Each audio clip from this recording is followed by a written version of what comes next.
Audio Jungle.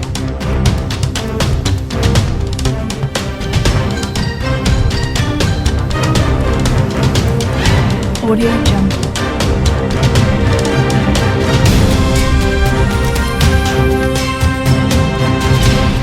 Audio Jungle. The greeting as you step inside the kitchen is open and friendly, but not particularly warm. This has nothing to do with the hospitality extended by homeowners Lee and Jane Roche, and all to do with the room's rather chilly temperature. Welcome to the world of heat pumps, the technology that the government is banking on to help it meet new and bold carbon emission targets. Fine in theory, underwhelming in practice. The Roches now questioned their decision to have the heating system installed in their detached 4-bedroom home, situated in the village of North Lofenham in Rutland. Just a couple of inches below my feet lies a labyrinth of tubing filled with tepid water, pushed around by a giant 30,000 libras ground source heat pump that hums away in its own room next door. The government has just announced it will offer grants of up to 6,000 libras to install such eco-friendly technology from next April. Yet what it is less keen to promote is that this bribe is far less generous than a previous deal that is quietly being dropped in March, and one which the Roches took advantage of.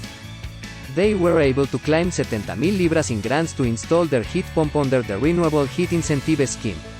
Yet, even with such a huge bribe, Jane is not convinced the heat pump saves them any money, or was even worth installing for free. The kitchen's temperature is such that 10-year-old daughter Imogen keeps her coat on to stay warm. Jane admits she would prefer it to be perhaps a couple of degrees Celsius warmer. To raise the room temperature, you do not simply turn up a thermostat as you might with a traditional gas boiler. Instead, you adjust heating control in the pump house.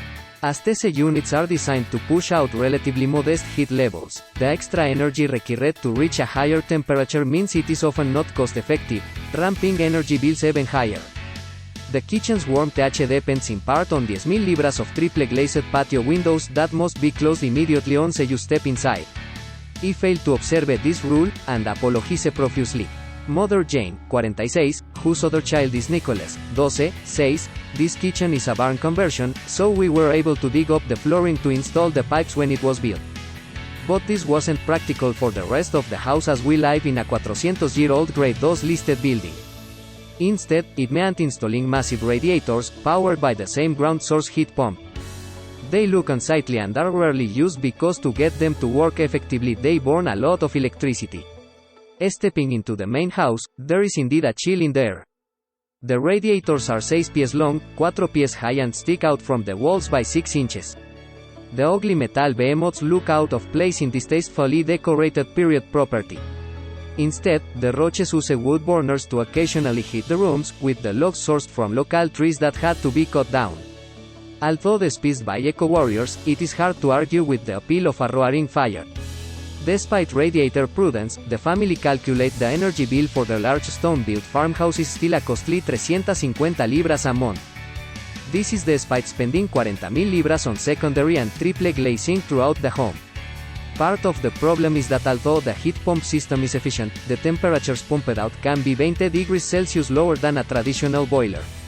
More electricity is used, too, as it takes longer to heat rooms, and an energy boost is also required to get sufficient piping hot water for a bath or shower. In installing the ground source heat pump, the Roches faced practical challenges that most other households would not be able to overcome. The pump room looks like a Wallace and Gromit invention. The size of a double bedroom, it houses 2 giant heating tanks, each the size of telephone kiosks, plus the burly 4 pies cubed pump.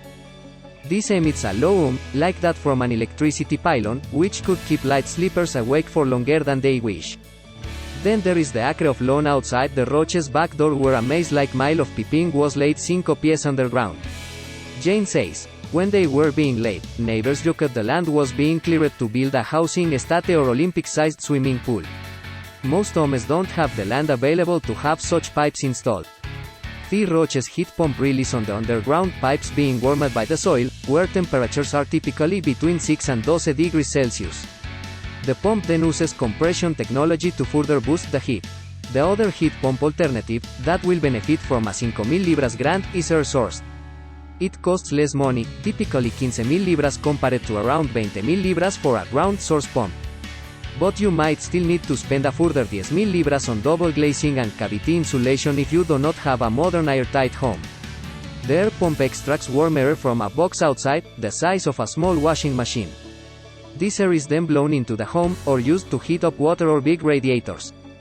But it may struggle to heat a house when the outside temperature is close to or below 0 degrees Celsius. Roger Bisbee is a plumber for website Skill Builder and not a fan of heat pumps. Essays.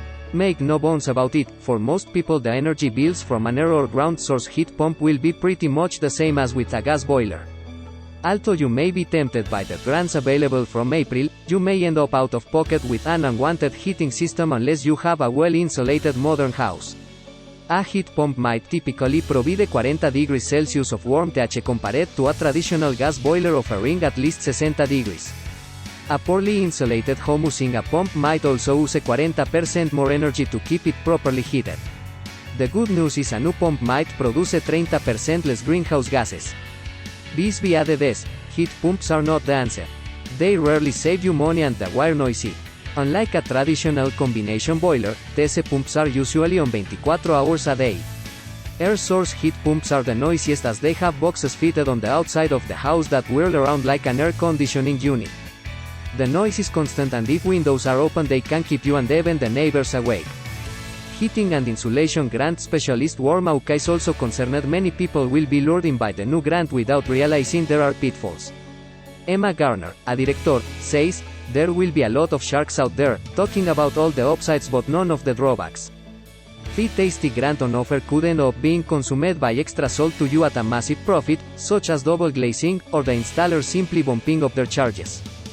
The grants are being made available from a 450 libras million pot and will cover up to 90,000 pump installations over 3 years. Those who opt for an air source pump are being offered a 5,000 libras incentive, while for ground source pumps it is 6,000 libras as these are more costly to install. Warm UK believes 19 million heat pumps must be installed countrywide by 2050 to achieve a net zero target.